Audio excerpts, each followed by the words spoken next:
اس کے بارے میں حضرت سلمان فارسی رضی اللہ تعالیٰ عنہ نے یہ بیان کیا کہ حضور نے ہمیں یہ خطبہ ارشاد فرمایا شعبان کے آخری دن، فقال، اور فرمایا یا ایھا الناس، اے لوگو، قد اظلکم شہر عظیم، تم پر ایک عظمتوں والا مہینہ سایہ فگن ہو گیا ہے۔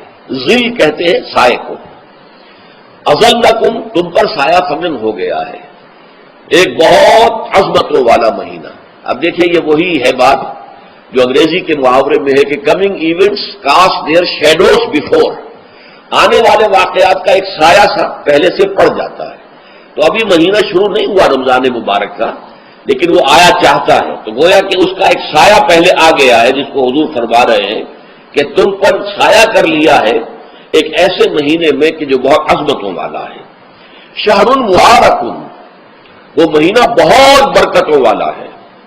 شہر فیہ لیلۃ خیر من الف شہر، یہ وہ مہینہ ہے کہ جس میں ایک رات وہ بھی ہے کہ جو 1000 مہینوں سے افضل ہے۔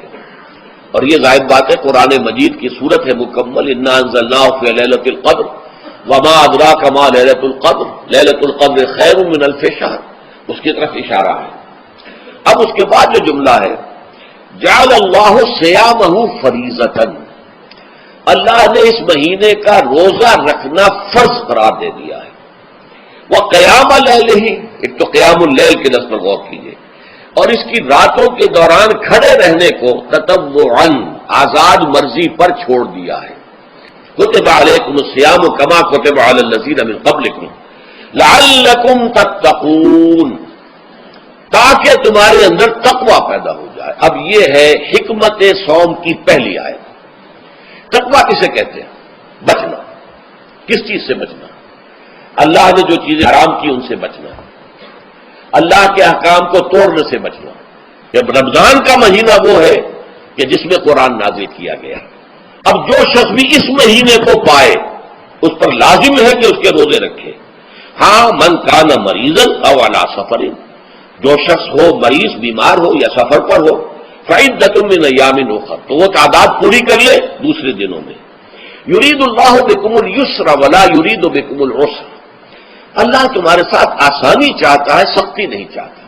اچھا، روزے کا اس سے تعلق کیا ہے یہ سمجھ لیجیے۔ دیکھیے، ہمارے گناہوں کا سب سے بڑا سبب ہمارے نفسانی تقاضے ہیں۔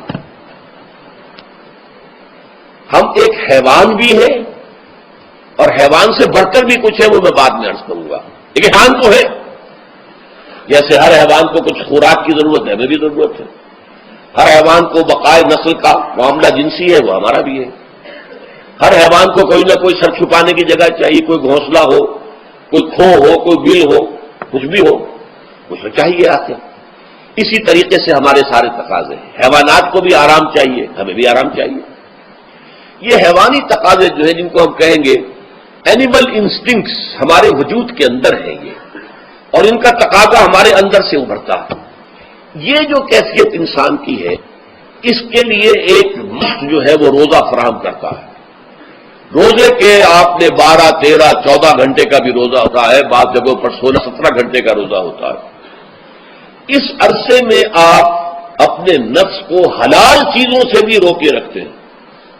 اس منہ گھوڑے کو جو ہے آپ اس کی لگام کس کر رکھتے ہیں، یہ حلال بھی نہیں کھانے دے رہے۔ یہ پابندیاں نفس کے اوپر لگانا، یہ ایک مشق ہے، یہ ایک ریاضت ہے۔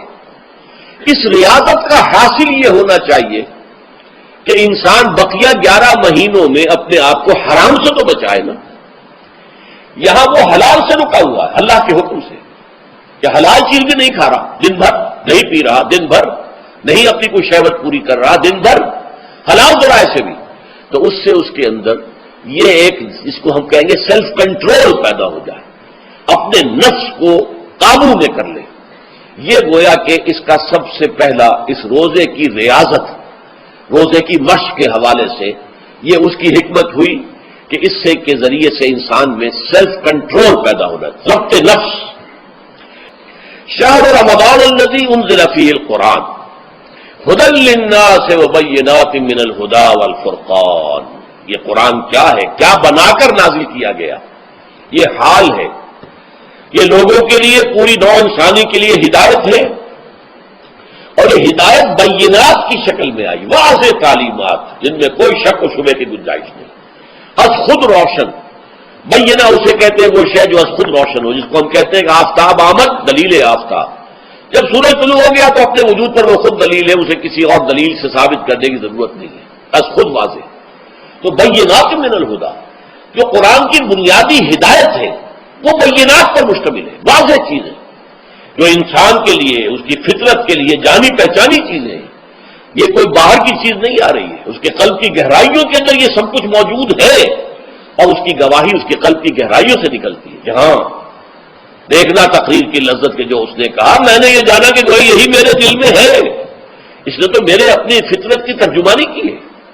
والفرقان، بینات من الہدیٰ والفرقان، یہ بینات کا اطلاق فرقان پر بھی ہو رہا ہے، حق و باطل کے اندر فرق کر دینے والی شے۔ بین صورت میں یہ حق ہے، یہ باطل ہے، یہ جائز ہے، یہ ناجائز ہے، یہ غلط ہے، یہ صحیح ہے۔ یہ ہے قرآن مجید کی عظمت کا بیان۔ ان رسول اللہ صلی اللہ علیہ وسلم قال، کہ اللہ کے رسول صلی اللہ علیہ وسلم نے فرمایا، الصیام والقرآن یشفعان للعبد، روزہ اور قرآن بندے کے حق میں شفاعت کریں گے۔ یقول الصیام، روزہ یہ عرض کرے گا اللہ کی جناب میں، اے رب پروردگار، انی منعتہ الطعام والشہوات بالنہار، میں نے تیرے اس بندے کو دن کے دوران کھانے پینے سے اور اپنی شہوت کا تقاضا پورا کرنے سے روکے رکھا، یہ میری وجہ سے روکا رہا، تو میری شفاعت اس کے حق میں قبول فرما، فشفعنی فیہ، میری شفاعت اس کے حق میں قبول فرما۔ ویقول القرآن، قرآن کیا کہے گا، منعہ النوم باللیل، میں نے اسے رات کے وقت سونے سے، نیند سے روکے رکھا، فشفعنی فیہ، تو اس کے حق میں میری شفاعت قبول فرما۔ حضور فرماتے ہیں فیشفعان، ان دونوں کی شفاعت قبول کی جائے گی۔ یہ ہے قیام اللیل۔ کہا یہ میرے لیے، الا الصوم فانہ لی، یہ میرے لیے، وانا اجزی بہ یا اجزا بہ، میں خود ہی اس کا بدلہ دوں گا یا خود ہی اس کی جزا ہوں، خود ہی اس کی جزا ہوں۔ اللہ کے اس بندے کا تعلق میرے ساتھ ایسا قائم ہو جائے گا کہ گویا کہ اسے میں مل گیا، اور میرا یہ مل جانا ہی در حقیقت انسانیت کی معراج ہے۔ اور دعا کے بارے میں جان لیجئے کہ حضور نے فرمایا الدعاء مخ العبادہ، دعا جو ہے عبادت کا اصل جوہر ہے، لب لباب ہے، اور یہ بھی کہا الدعاء هو العبادہ، دعا ہی اصل عبادت ہے، دعا ہی اصل عبادت، دعا جو ہے وہ روح ہے اس کی۔